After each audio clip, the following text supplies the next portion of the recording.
This podcast is supported by Zoll LifeVest. Sudden cardiac death is a leading cause of mortality in low EF patients with heart failure or following a heart attack. Zoll is proud to partner with your care team to pursue better outcomes together. Visit lifevestresults.com to learn more. Worldwide, cardiovascular disease affects the lives of hundreds of millions. Dedicated cardio nerds everywhere are working hard to fight this global epidemic. These are their stories. CardioNerds, welcome back to the CardioNerds Case Report. This episode is a real treat for us because for the very first time, and hopefully not the last time, we get to learn from pulmonary fellows from the University of Oklahoma Pulmonary Fellowship. So I'd like to welcome to the CardioNerds Dr. Samid Farooqui, Dr. Hiba Hammad, and Dr. Talal Hussain. Guys, welcome to the show. Again, such a treat for us. Would you mind introducing yourselves for the audience? Definitely. Good afternoon, Amit. My name is Samid Muhammad Farooqui, and I'm a Chief Pulmonary and Critical Care Fellow here at University of Oklahoma Health Sciences Center. I did my residency in Oklahoma City after finishing my med school in Pakistan, and currently I'm completing my last year of fellowship. I plan to practice independently afterwards. I enjoy my time with my wife and my 8-month-old daughter here in Oklahoma City. Hello, everyone. Thank you so much for having me on today. My name is Hiba Hammad, and I am a Pulm Critical Care first-year fellow here at University of Oklahoma. A little bit about myself. I completed my internal medicine and pediatrics residency training at University of Buffalo, and then I came to Oklahoma for a Pulm Critical Care fellowship. My interest is in interventional pulmonology, which I plan to pursue after completing fellowship. My favorite hobby is spending time with my husband, my 2-year-old son, and my 4-year-old daughter. During our free time, we really enjoy going to several kid-friendly museums and attractions such as the Oklahoma City Zoo and the aquarium. Thank you, Samid, and a very good morning to everyone. I am Talal Hussain, currently a second-year Pulmonary and Critical Care Fellow at University of Oklahoma. I completed my medical school in Pakistan, and then I moved to Oklahoma, where I completed my internal medicine residency training. My academic interests include pulmonary vascular disease. Most of my time at home is spent with my baby girl, but in my free time, I love to golf. There are some really nice public golf courses in Oklahoma City, and I also love to listen to music. Samid, Hiba, Talal, oh my gosh, what a wonderful group. And I'm so excited, and Amit's so excited to be visiting Oklahoma City. Take us to a great spot. You already mentioned some ideas. Take us to your favorite spot so we can talk about some serious cardiopulmonary medicine. Sure, Dan. We would like to take you to the Paseo district in the Oklahoma City. Fall is in full swing over here, and the weather is just about perfect. Paseo district is a small neighborhood close to the downtown where there are many art shops and galleries and studios. On the weekends, there's a farmer's market, and it has a lot of places for people to dine and wine. So we'd like you to sit over here in one of the restaurants and have this conversation. Well, count us in. You know, this episode is such a melting pot of cultures coming together and fellowship training programs coming together. So let's dive in, guys. What's your case?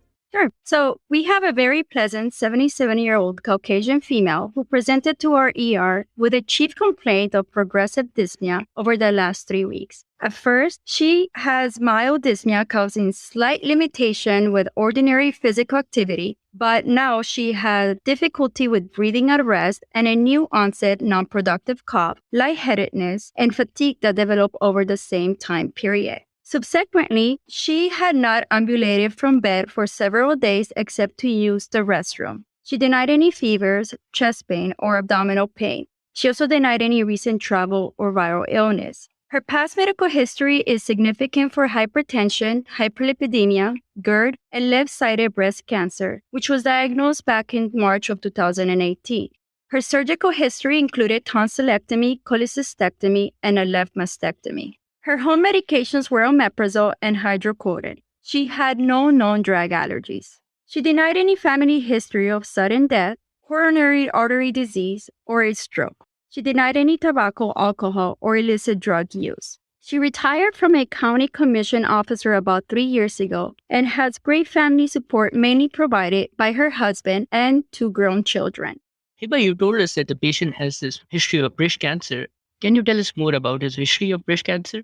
Sure, Talal. So she was diagnosed back in March of 2018. She was found to have invasive ductal carcinoma and was positive for hormone estrogen receptor as well as progesterone receptor, but her HER2 was negative. She was initiated on neoadjuvant chemotherapy with doxorubicin and cyclophosphamide and underwent left-sided mastectomy with lymph node dissection, after which she did well and was in remission. Unfortunately, a few months ago, her follow-up PET-CT noted to have widespread bony metastasis in the skull, ribs, spine, and pelvis with pathology findings of metastatic carcinoma consistent with previously known breast origin. Therefore, her therapy was adjusted to anastrozole, which is usually taken to lower the estrogen levels, and started on palbociclib. For those of you who don't know about palbociclib, it is an inhibitor of cyclin-dependent kinase 4 and 6, known as cyclin D CDK4/6, and is commonly used to treat advanced breast cancer in hormone receptor positive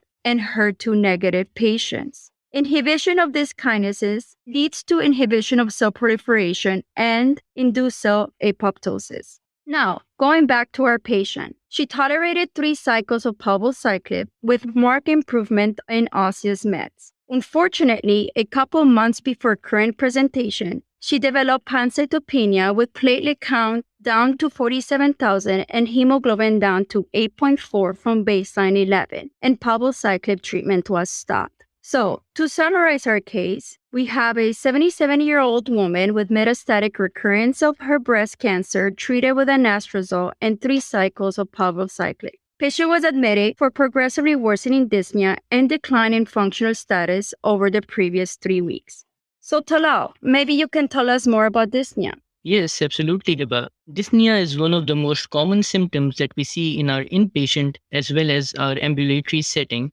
Dyspnea can be defined as a subjective experience of breathing discomfort, and it can be a very debilitating symptom with great significance. I like to classify dyspnea from a pathophysiological standpoint. Dyspnea may be secondary to respiratory mechanism, or it may be secondary to cardiovascular disease. From a respiratory mechanism, let's consider the respiratory system as a machine which has a controller, a ventilatory pump, and a gas exchanger.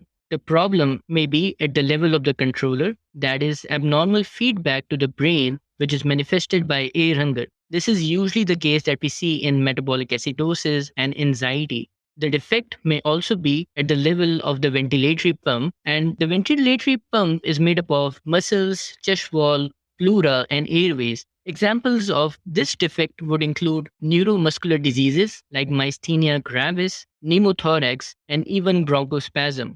Finally, the defect may occur at the level of the gas exchanger with problems in the alveolar pulmonary capillary interface like interstitial fibrosis, pulmonary edema, and pulmonary vascular disease. Coming to the cardiovascular causes, dyspnea may occur secondary to acute ischemia, systolic dysfunction, valvular disease, pericardial disease, anemia, and even deconditioning. Talal, that was a great summary of dyspnea, especially how you broke it down according to the different places, like the controller and the ventilatory pump. If you put dyspnea in the context of this patient, though, what comes to your mind? Thank you, Samid. In this patient with active malignancy, there are certain pathologies that I would really worry about. Dyspnea in such patients may occur secondary to pleural effusion, pericardial effusion. Pulmonary embolism would be a major concern. Also, I would worry about parenchymal lung disease like lymphangitic spread of the cancer itself and pneumonia. Dyspnea may also occur secondary to side effects of treatment modalities like anemia, heart failure, and pulmonary vascular disease that can occur secondary to the chemotherapy that she received. Also, interstitial lung fibrosis may occur secondary to both the chemo and radiation therapy that such patients may receive. Talal, that was absolutely phenomenal. And I was just thinking, you said after medical school in Pakistan, you took a year to do clinical education. I wish that we had the opportunity to be one of your students. But especially hearing about dyspnea from a pulmonary perspective is really a treat for us. I think just to synthesize how you broke it down in my mind, for any patient with dyspnea, we think, is it cardiac, is it pulmonary, is it hematologic? But then, like Samid astutely pointed out, we have to think about our breakdown in the context of our patient's malignancy history because it really can color a lot of the presentations that we see. So I'm thinking almost like a 3x3 matrix. So in the columns, we have cardiac, pulmonary, and heme. And in the rows, for each of these buckets, we can think, is it non-cancer related etiology? Is it a cancer related etiology? Or is it a cancer therapy related etiology? And so for cardiac, is it non-cancerous? We can think about the ASCVD and all of the tissues that we think about, like you pointed out, right? Valvular, muscular, coronary, electrical, pericardial, etc. For the cancer-related etiologies, if we stick within cardiac, we can think about a malignant pericardial effusion, just as an example. And for cancer therapy-related for cardiac alone, we could think about radiation-associated cardiac disease, and we have a case from UCSD teaching us about that. Chemotherapy-related cardiac disease, and this patient got doxorubicin. She was HER2 negative, so we probably wouldn't anticipate that she had received trastuzumab. And we can think about immune checkpoint inhibitor-related adverse events, such as myocarditis and pneumonitis and things like this.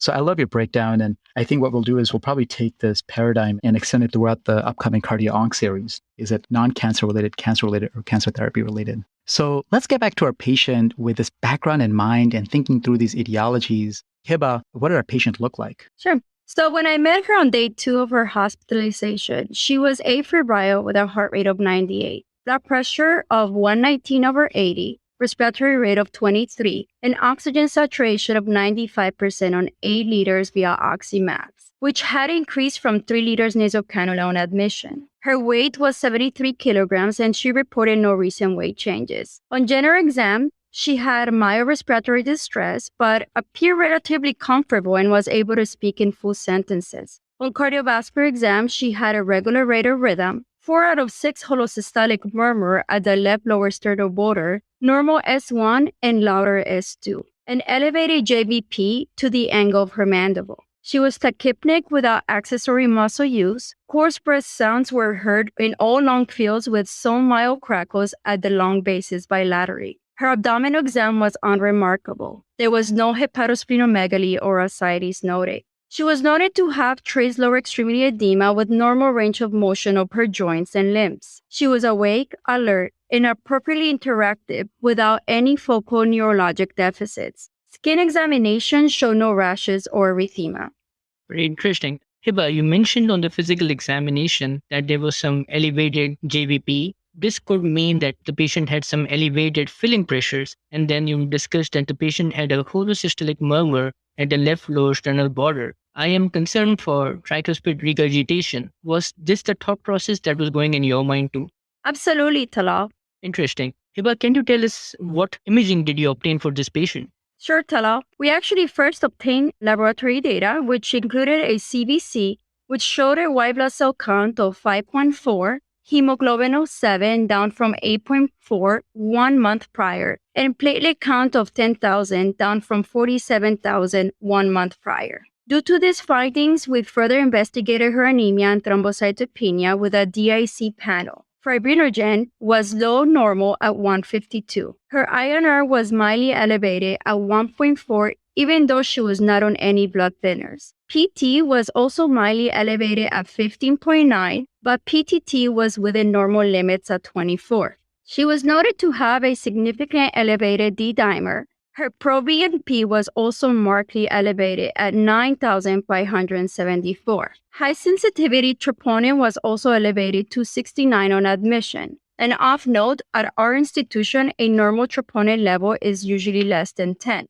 And lastly, before anyone asks, yes, she was tested for COVID and she was negative. Wow, Hiba, this is all very interesting. For a patient that is dyspneic with lab findings that are concerning for acute and chronic thrombocytopenia, a DIC panel showing slight signs of DIC and a very elevated proBNP, this definitely warrants more workup.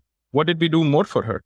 So we obtained a chest x-ray which demonstrated normal heart size with a cardiothoracic ratio less than 50% and normal cardiac contours and vasculature. The lungs were well expanded and clear. There was no pneumothorax or pleural effusion. Following, we obtained an ECG. On her EKG, patient is noted to be in sinus tachycardia with a heart rate of 115. It is noted that there were T-wave inversions in the inferior leads 2, 3, and AVF, and also in V1, V6. These findings may indicate subendocardial ischemia and possibly a right ventricular strain pattern. There was a mild RSR prime pattern and view 1 suggesting possible right ventricular conduction delay. Those were very interesting ECG findings, Hiba. So just to summarize, with this patient who has active malignancy, dyspnea, and especially dyspnea with hypoxemia, there are certain pathologies that I'm really concerned about at this point of time. We mentioned about the physical examination and the lab values of elevated P and P as well. I would now be thinking more about, is it heart failure? Is it a lung parenchymal disease like interstitial fibrosis? Or even if it is a pulmonary embolism based on the ECG findings you presented. I think at this point of time, we need more workup with a CT scan of the chest. Absolutely, Talal. We obtained a chest CT angiogram, and there was no evidence of pulmonary embolism or vascular filling defects. She did have some findings of nonspecific nodular opacity in the distal airways of her left lower lobe. Otherwise, her ascending aorta and pulmonary trunk were normal. Her heart was not enlarged, and there was no significant pericardial or pleural effusions noted. That is again very interesting. So far we have a patient with malignancy with rapidly progressive dyspnea who is in respiratory failure, in whom the overall radiological and the ECG findings are very non-specific. The mild lung nodules that you mentioned on the CT scan could represent anything from metastatic spread to early interstitial lung disease and even pulmonary vascular disease. I'm very concerned though about the physical exam findings of the elevated GVP. Hiba, how is the patient doing by now? You're very right, Talal. By day 2, this is the testing that has been performed so far. The patient is getting progressively more hypoxic, and now there is evidence of acute renal injury. She's getting broad-spectrum antimicrobials for a possible pneumonia, systemic steroids for possible chemo-associated interstitial lung disease. The team has decided to obtain a transthoracic echo. Team, this is like an amazing discussion. I'm really concerned about this patient. I was just trying to, be in her shoes as she heard her prognosis after getting therapy, coming in with metastatic disease. I can't imagine how she feels. And just thinking about taking care of this patient, I almost expected this patient to have tons of pulmonary emboli. That would totally like Occam's razor up the situation in terms of the dyspnea, the hypoxia, the presentation of volume overload, pressure overload for the RV. I almost was expecting to see pulmonary emboli. If I was a betting person, which I'm not, I would definitely wager that this is something that's going on and the diagnosis is going to be clinched on the CT scan. Yet we did not see that. But just from the image that I am seeing here, and we'll share these with the audience, you could definitely get an appreciation of the RV being enlarged, and the RV ratio to the LV ratio looks over 1. So there's something going on here that we really need to get to the bottom of. And I definitely think an echo would be helpful and potentially give us an assessment of what's going on, potentially looking at the intracardiac cavities, but also intracardiac chambers, but also pressures that are going on in the heart to sort of help us unlock this. But this case has really gotten my mind, circling and the gears turning, because I definitely want to help understand what's going on with this patient so that we can help her with her next steps for her treatment plan. Dan, I completely agree. I think with the data presented so far, I also was expecting a pulmonary embolism. And I think stepping back here, the timeline is so important, right? This isn't chronic dyspnea. This isn't acute dyspnea. This is subacute progressive dyspnea and hypoxemia over the past 3 weeks. And the data we have is pointing us to probably a pulmonary vascular etiology, given that her parenchyma, for the most part, looks okay. And I guess we'll see what her heart function is. But essentially, I'm asking myself, what is it that causes either heart failure or pulmonary vascular issues within that time frame? We definitely need more data here. Guys, do we have a window into the heart, the echo? Yes, absolutely, Amit. We did go ahead and get a transthoracic echo. And when I reviewed the echo, I noticed that the study was technically challenging, but still very interesting. Let's talk about the left side of the heart first. The left ventricle global systolic function was normal. There was no regional wall motion abnormality. Given technical difficulties, it was difficult to assess for diastology. However, the left atrium was mildly dilated. Aortic valve showed only mild thickening, and there were no major valvulopathies that were noted. So not much abnormal on the left side, but it was the right side of the heart that really grabbed my attention. The right ventricle was dilated with a reduced systolic function. The right atrium was also dilated. Moderate tricuspid regurgitation was noted with a maximum TR velocity of 3.3 meter per second. And just as a reminder that a value of 3 meter per second is considered abnormal and correlates with elevated PA pressures. And a value of 2.8 meter per second or above with some suggestive findings of right ventricular dilation are also considered significant. In our patient, the TR peak velocity was already 3.3 meter per second and a right ventricular systolic pressure of 47 millimeters of mercury was estimated. We also got a pulse wave Doppler tracing of the right ventricular outflow tract that showed notching in the flow, which is a signal of increased pulmonary vascular resistance. It was difficult to assess the inferior vena collapsibility just because we had poor windows. So guys, this echo is very concerning and further increases our suspicion of a pulmonary vascular problem. I mean, the RV is large with systolic septal flattening, indicating pressure overload. You've got a TR jet that indicates an elevated RVSP. You've got notching in the RVOT envelope. So, this is a patient who, she has gotten anthracycline chemotherapy and oftentimes will have a baseline echocardiogram. If you look back in the past, was there any indication of a prior baseline echo, and were these changes new from at least back then? Yes, absolutely, Amit. We had an echo that was done 3 years ago from this admission, and that echo was completely normal. None of these findings that we see on the right side of the heart were present over there. Unfortunately, we do not have an echo from that time till this admission to compare. Great, thanks for that. And certainly so many things can happen over the span of 3 or so years, but these findings certainly do map onto her new subacute progressive dyspnea and exertion and really do increase the likelihood that this may be pulmonary hypertension focused. How did you guys work this up further? Well, at this point, the primary team requested an evaluation by Pulmonary. I want to know what Samid was thinking at this point. It was a busy Thursday afternoon, folks, and we were just wrapping up after our procedures through a really busy day when I received this consult. And right from the start, it sounded serious. But the concerns were definitely heightened when we reviewed the echo findings that Talal just expertly reviewed for us. At this point, we are concerned about multiple etiologies of pulmonary hypertension in a patient with active malignancy. As a reminder, pulmonary hypertension is divided in 5 groups or categories. Group 1 refers to an intrinsic pulmonary vasculopathy. Group 2 refers to pulmonary hypertension in the setting of left-sided heart disease, such as heart failure.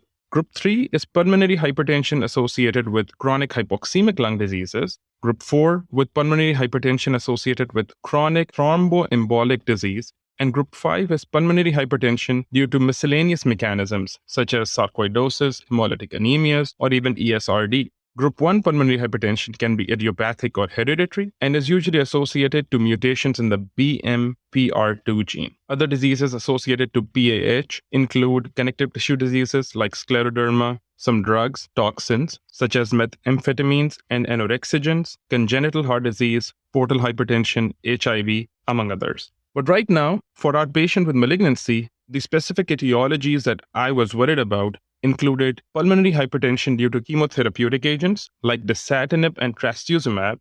Thankfully, our patient was HER2 negative and did not have this. Fibrosing mediastinitis could be another indication due to radiation. Mass effect from tumor, which could be impinging on pulmonary vasculature, but which we did not see on the CT. Chronic thromboembolic disease causing pulmonary hypertension, and pulmonary vascular embolic syndromes, including tumor embolic syndromes like pulmonary tumoral thrombotic microangiopathy. Well, Samid, that was a very impressive overview of pulmonary hypertension in a setting of malignancy. How can you assess for confirmation of etiology of pulmonary hypertension, and what additional testing we need? Thank you, Hiba. Definitely. With these findings concerning for pulmonary hypertension, we decided to pursue with a right heart catheterization. Would you like to tell us about those results? Sure, Samid. The cardiac cath findings were very interesting. Patient underwent urgent right heart cath, which showed severe pulmonary hypertension. With right atrial pressure that was 17, the right ventricular and diastolic pressure was 16. The pulmonary artery pressure was 46/30. The mean pulmonary arterial pressure was 37. The pulmonary arterial wedge pressure was 6. The cardiac output and cardiac index by thermal dilution were noted to be reduced at 2.4 and 1.4 respectively. The calculated pulmonary vascular resistance was 12.29 Woods units. The pulmonary arterial saturation was 33.4%, and there was no response to inhaled nitric oxide. Wow, Hiba, that is a very low pulmonary arterial saturation. That is 34%. That is one of the lowest pulmonary arterial saturation that I have seen in the right heart catheterization. This probably suggests that the patient had a very low cardiac output at that point of time and very elevated pulmonary vascular resistance. Hiba, what was the arterial saturation of the patient? It was actually 97% on 8 liters. Wow, thank you, Hiba, for explaining those right heart cath findings. We also obtained a VQ scan for the patient to exclude chronic thromboembolic pulmonary disease as a reason for her pulmonary hypertension. And the VQ scan did not show any major ventilation or perfusion defects indicating that. For our folks listening in, VQ scan is a very sensitive test to exclude thromboembolic disease, even in the absence of a major embolus on a CT angiogram of the chest. The right heart cath showed a hemodynamic profile consistent with severe pre-capillary pulmonary hypertension with a low cardiac output. As a reminder, folks, in 2018 at the 6th World Symposium on Pulmonary Hypertension was defined as a mean pulmonary artery pressure of 20 millimeters of mercury with a pulmonary vascular resistance of 3.0 Woods units and a pulmonary capillary wedge pressure of less than 15. Also, a right atrial pressure of more than 14, a cardiac index less than 2, like in our patient's case, an elevated PVR, such as when the PVR is in 2 digits, as in our case, are all prognostic of poor outcomes. All these hemodynamic parameters and the low PA saturation are very concerning. Due to this, we decided to move our patient to the intensive care unit. So the patient was taken back to the ICU for further evaluation and treatment. At this point, the patient is more hypoxic, requiring O2 by high-flow nasal cannula. She's becoming more somnolent, and her extremities are cold and clammy. The patient is now in cardiogenic shock due to a right ventricle that is failing to adapt to the high pulmonary pressures. Let's step back here for a second. We've got a patient with rapidly progressive dyspnea, hypoxemia, cardiogenic shock with a failing right ventricle. Like, why would this be, right? I mean, we talked about the etiologies. It's not the left heart. Let's just go back to our WHO classification for pulmonary hypertension, right? For number 2, it's not a hypoxic lung disease, at least chronically, right? She's hypoxic now, but she doesn't have, like parenchymal lung disease. We don't have suspicion for OSA. Let's go to group 2 for a second. Listen, guys, her wedge is 6. This is not her left heart. Okay, let's go to group 3. We've effectively ruled it out because VQ scan is so incredibly sensitive. Group 5 is a mixed bag, and we can go back to group 1. Is it idiopathic? Is it heritable? Is it toxic? Or is it HIV-induced? Is it thyroid disease? Is it connective tissue disease? Is this congenital heart disease? All of these things are on the spectrum of a more chronic presentation. This isn't, 3 weeks ago I was fine, and now I'm in the ICU with cardiogenic shock. So how do you take her timeline of presentation, the fact that she's so sick right now, and her medical history? How do you put that together to figure out what could be going on in her? Because I think we all are very concerned about her at this point. You're absolutely right, Amit, and that's a very good point. This is exactly what was going on through our minds as we were evaluating our patient. By this time, we have done a workup to exclude the most common causes of pulmonary hypertension. Her pulmonary capillary wedge pressure is 6, so we have excluded left-sided heart disease. We have a negative VQ scan, so we have excluded chronic thromboembolic disease. We do not have any parenchymal lung changes, which takes away group 2 pulmonary hypertension. And most of her blood workup is negative for any chronic disease that could have contributed towards the pulmonary hypertension. At this point, in a patient who was presenting with subacute to acute dyspnea with hypoxemia, which is rapidly progressive, and an RV that is failing to adapt to these high pressures, one of the suspicions in our mind is for a relatively rare cause of rapidly progressive pulmonary hypertension in the form of tumor embolic syndromes. And that was the thought process that we went with at this time. Wow, that is really fascinating. And I'm glad that you guys were there to have such a low index of suspicion for pulmonary tumoral emboli syndrome. I've only come across this once in the past, and it was teaching slides from Dr. Neha Quattromoni that she brings up when she's teaching us echoes for the junior fellows here. But can you tell us a little bit more about this? Because I haven't come across this, and I imagine a lot of our audience hasn't in real life. And so what's the illness script for this disease? Definitely, Amit. Pulmonary tumor embolic syndromes are a syndrome with pulmonary tumoral emboli, like PEs, on one spectrum, and then pulmonary tumoral thrombotic microangiopathy on the other. It is a condition that appears to progress from pulmonary tumoral emboli. These are microscopic tumor cell emboli, which lead up to occlusive fibrocellular intimal proliferation, mainly within the small pre-capillary pulmonary vessels. These tumor cells spread hematogenously or through the lymphatics and enter into the venous system through the thoracic duct. The interaction between the cancer cells and the blood vessel wall causes endothelial damage, which leads to expression and release of tissue factor and activation of the coagulation cascade. Tumor cells express cytokines including vascular endothelial growth factor, platelet-derived growth factor, and osteopontin, All of these factors result in macrophage recruitment and fibrointimal proliferation. This causes progressive luminal narrowing and subsequently pulmonary hypertension. One can think of it like an ischemic atherosclerotic process taking place in the pulmonary vasculature. Predominantly, it occurs in patients with adenocarcinoma, most commonly in patients with gastric adenocarcinoma, then in breast and lung, and symptoms are predominantly dyspnea with rapidly progressive hypoxemia. The important part is the rapid and progressive nature of dyspnea and hypoxemia and how out of proportion it is to the overall presentation. In most cases, this is diagnosed post-mortem via biopsy. However, in some cases, blood can be obtained from the wedge position and can be positive for malignant cells. Well, Samid, what a great review of PTTM. Did you obtain a wedge sample? As a matter of fact, we did, and it came back positive for the presence of tumor cell casts that was in sync with her diagnosis of breast cancer. Wow, what a great but unfortunate case, Samid. What happened after? While in the ICU, we started the patient on inotropic support and pulmonary vasodilators. With this, we bought enough time to have a goals of care discussion with our patient and allow time for the family to come to terms and for the patient to take a good decision on her own. The patient had a good weekend and decided to pursue comfort care surrounded by her loved ones and passed away. I agree with Talal. What an interesting but unfortunate case. Samir, could you summarize the teaching points in this case? Definitely, folks. One of the teaching points that we'd like to summarize in this case would be dyspnea is one of the most common complaints in the ambulatory and inpatient setting, and its workup in an inpatient setting requires a thorough investigation, including radiological and cardiac workup, like X-rays, CT angiogram, EKGs, and echocardiogram. Pulmonary hypertension should be suspected in patients with dyspnea out of proportion to the imaging findings. Special attention should be given to findings of echocardiogram, especially the right ventricular function and presence of tricuspid regurgitation. If echocardiogram findings are concerning, a right heart catheterization should be performed for hemodynamic assessment and profiling. Dyspnea in active malignancy has a broad differential and includes pleural effusion, pericardial effusion, lymphangitic spread, pulmonary embolism, pneumonitis, and pulmonary vasculature tumor emboli syndromes.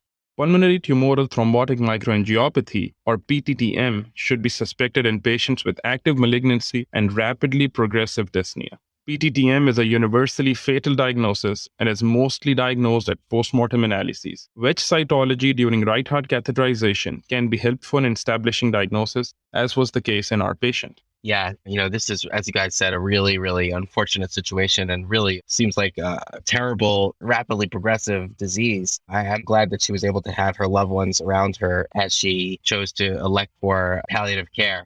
But one of the teaching points that I take out from your presentation and the way she presented was just what you did. You didn't stop when a diagnosis was unclear and you pursued it. And just thinking about, we definitely saw evidence of RV strain and pulmonary hypertension, and your persistence in workup showed us that that's not a final diagnosis. Pulmonary hypertension has to be pulmonary hypertension due to X. And you demonstrated that. You showed that there's elevated pulmonary pressure. So we demonstrated it with echo imaging, and then we confirmed it with our right heart catheterization. But again, just making that diagnosis of pulmonary hypertension without having something after that is inadequate. And ultimately, you do end up coming to this diagnosis, which getting that information was hopefully helpful for the patient and making her decisions for her palliative care pathway. So definitely, that's one of the take-home points that I take from this case. Yeah, I totally agree with Dan. The whole team here really showed a persistence and dedication to diagnosing her so that way she could make a decision that was best fit for her. And gosh, what a fascinating, but at the same time, devastating diagnosis and disease. So I'm just so grateful to your patient for teaching us to have a lower index of suspicion and teaching us what the illness script is. So, when to think about this. And Talal, Hiba, and Samid, I'm grateful to you guys for bringing this case and telling her story to the CardioNerds. Thank you. Thank you. It was a pleasure. Thank you so you. much. And now, folks, for the E-CPR session, I would like to introduce our faculty, Dr. Roberto Bernardo. Apart from being the head of our pulmonary hypertension program, he's also a great friend, a mentor, and a perfect human being to learn from. Well, thank you, Samid, for the kind introduction. And thank you, Amit and Dan, for having us here. My name is Roberto Bernardo, and I'm a pulmonologist, and I'm the director of the Pulmonary Hypertension Program at the University of Oklahoma. A little bit about myself. I'm from Peru. I did med school in Peru, Universidad Peruana Cayetano Heredia. Then I moved to the United States to do my medical training. I trained at the University of Arizona, then I trained at the University of Oklahoma, and I also trained in pulmonary vascular disease at Stanford, where I trained with Rohan Samarian and Vinicio de Jesus Perez. We are really excited to be here, and the case that Samid, Hiba, and Talal presented is quite unique due to multiple reasons that I will try to summarize in the next few minutes. And I think there is always value on listening to the perspective, the pulmonologist's perspective when it comes to pulmonary hypertension. Traditionally, we divide pulmonary hypertension in 5 groups or categories, as most of you know. The most common etiologies of pulmonary hypertension are usually either group 2 or group 3 pulmonary hypertension. As a brief reminder, group 2 pulmonary hypertension is PH in the setting of chronic pulmonary venous congestion, which can happen in left ventricular cardiomyopathy, such as HFrEF, HFpEF, or valvular heart disease. Group 3 PH is PH that happens in the setting of a chronic hypoxemic lung disease, and by far the most common etiologies are either COPD or interstitial lung disease, although more frequently we recognize also the obesity hypoventilation syndrome as a strong etiologic factor of PH in patients who are obese and who have CO2 retention. Group 4 PH, or chronic thromboembolic disease, is well recognized because it can have a unique approach when it comes to treatment. And on group 5 PH, we tend to put together miscellaneous etiologies of PH. Group 1 PH, or PAH, is the one that deserves further attention because we are talking about an intrinsic pulmonary vasculopathy characterized by abnormal flow and increased resistance to flow that puts a strain in a chronic way into the right ventricle. Etiology. So group 1 PAH include idiopathic disease or hereditary PH, where patients have mutation on the BMPR2 pathway. Other conditions that can cause PH include connective tissue disease, such as scleroderma, exposure to certain toxins that can injure the pulmonary circulation, and a common etiology of PH as well. In the past, the most common toxins used to be anorexigens, such as fen or some of these weight loss medications that in most part of the world, they don't exist anymore. But these days, the exposure to methamphetamine, the methamphetamine epidemic, not just in the US, but worldwide, is by far the most common etiology of drugs and toxins causing PH. There is a beautiful paper by Rohan Samarian, my mentor, where he described the experience of Stanford and the unique profile of these patients with methamphetamine PAH. Other etiologies of PAH include cirrhosis, congenital heart disease, HIV infection, schistosomiasis. But as some of you mentioned during the case, these etiologies of PAH are slowly progressive and insidious. Patients have symptoms over months, if not years. But the case that Samid presented is somebody with a history of malignancy and rapidly progressive symptoms in days or weeks. That's not very common when it comes to PAH. When you see somebody developing rapidly progressive symptoms, certain etiologies need to come to your mind, such as embolic phenomena, thromboembolic disease, pulmonary embolism, and things like that.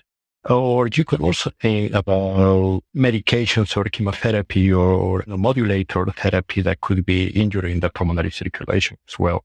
Something that we don't talk much about it, although we know it happens, is how to approach pulmonary hypertension in the patient who has either a history of malignancy or have active malignancy, because that's quite unique. And I would like to spend a few minutes talking about this. Patients with malignancy can have pulmonary hypertension because if the tumor has mass effect that is compressing the pulmonary arteries, such as patients who have lung cancer, and the tumor is invading the pulmonary artery or encasing the pulmonary artery, due to the mechanical effect, you can have pulmonary hypertension.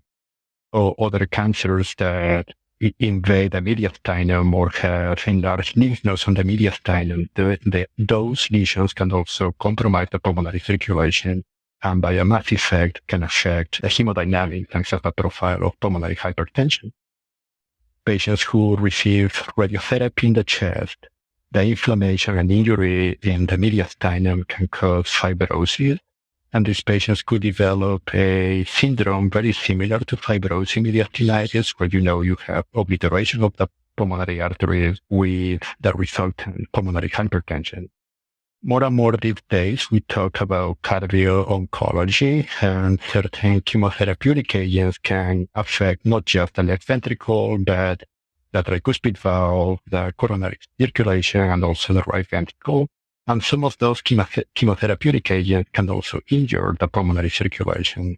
One that comes to mind and is very popular these days are the tyrosine kinase inhibitors, the TKIs, that they are usually used in patients with chronic myeloid leukemia, patients who have pH-induced or secondary to a TKI. Once you remove the offending agent, the TKI, pH either improves or resolves. So it's important to recognize it, because removing the offending agent can have an improvement on the clinical profile of this patient.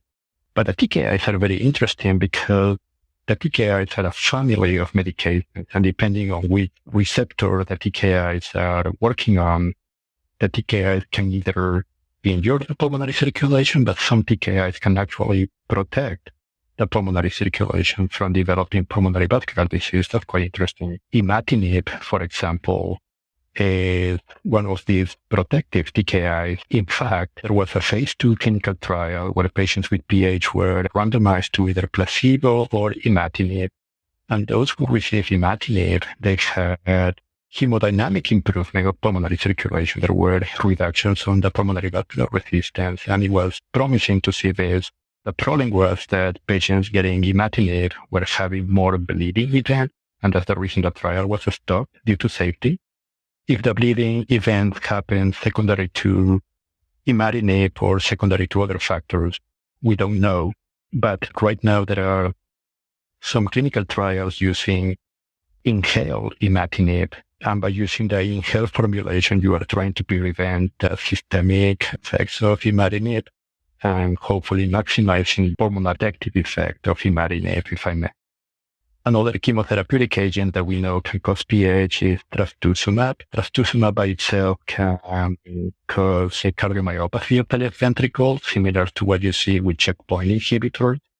But Samid Muhammad and his group at Houston Methodist, they reported a nice case of a patient who received trastuzumab and developed PH.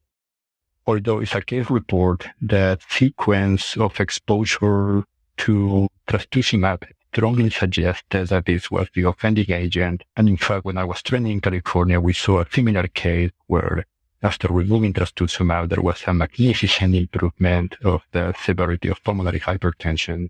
We did not report in this case that we follow a similar profile to what Samid had reported. The checkpoint inhibitors can also not just induce left ventricular cardiomyopathy, but they can induce PH. There is a recent paper from just weeks ago from the French group where they do a pharmacovigilance analysis, and they found that certain checkpoint inhibitors can induce pulmonary hypertension. In our case, the patient did not have any evidence of a mass effect on the mediastinum or findings of fibrosing mediastinitis. There was no concern of exposure to a chemotherapeutic agent that could be causing PH. And because of how rapidly the symptoms were developing, our main concern was thromboembolic disease. The CT angiogram was negative for any vascular defects to suggest chronic thromboembolic disease. The VQ scan, which is the gold standard to assess chronic thromboembolic disease, was negative as well. What is unique about the tumor emboli syndromes and pulmonary thrombotic microangiopathy is part of this tumor emboli syndrome is that these embolic phenomena can be so small to be detected by a VQ scan. And PH develops not because of the vascular occlusion of the tumor emboli, but because of the inflammatory response and remodeling that these tumor cells induce on the pulmonary circulation. The tumor emboli syndrome has a rapidly progressive form of PH. The right ventricle gets exposed to an increased afterload in such an acute fashion that the right ventricle does not have the time to adapt to that. That's why these patients develop right heart failure so dramatically. There are certain factors that will make you suspicious that you have a tumor emboli syndrome. First of all, you have PH, and the workup does not suggest that you have another etiology of PH. But these patients, and these are some key points that I hope all of you will remember, these patients usually have thrombocytopenia because there is a consumption coagulopathy going on. And they will have a DIC profile as well with a low fibrinogen and an increased dimer that can reduce a suspicion for a tumor emboli syndrome. More frequent, these patients would have small nodules on the CAT scan. And these nodules are not lesions on the parenchyma, but actually pulmonary vascular lesions. Something that can also make you suspicious of a tumor emboli syndrome is how rapidly symptoms progress out of proportion to the radiology or your clinical finding. And it's really dramatic how quickly these patients decline. You can meet them and talk to them, and they are on 5 liters of supplemental oxygen, and over 2 or 3 days, they are crashing in the intensive care unit with cardiogenic shock. When you have somebody with active malignancy or a history of malignancy and pH, and a tumor emboli comes to your differential, the Rorschach cath can help because it will not only show a severe pre-capillary profile, but when you are wedged with your catheter, and I do my own right catheterization, when you're in the wedge position, you can aspirate 5 or 10 mLs of blood from wedge position, and you can send these samples to the pathology lab, and they can run a cytology testing. I've done many of these samples, and usually they come back inconclusive. For the first time, I got a positive cytology by doing this on this specific case. Unfortunately, the tumor emboli syndrome is usually fatal, and most patients will pass away. And the diagnosis is usually made. Therapeutic interventions for the tumor emboli syndrome are so limited. And I think it's important that when your suspicion for PTTM or for tumor emboli syndrome exists, that you have an honest conversation with the patient and the family, as we did. You do your best to stabilize the patient so they can have time to make an important decision, such as, what do I want to do for now? How much do I want to get aggressive care in the setting of a terminal illness? Again, thank you so much for having us here. I hope all of you enjoyed this case. Samid, Hiba, and Talal did a great job, and we are very happy to be here with all of you. Thank you so much. Hold on one second. Sorry. You can't come in here. I'm about to record. Oh my gosh.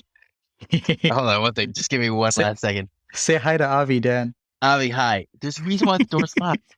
All right. Come back in 2 minutes. This is my time to shine. Okay.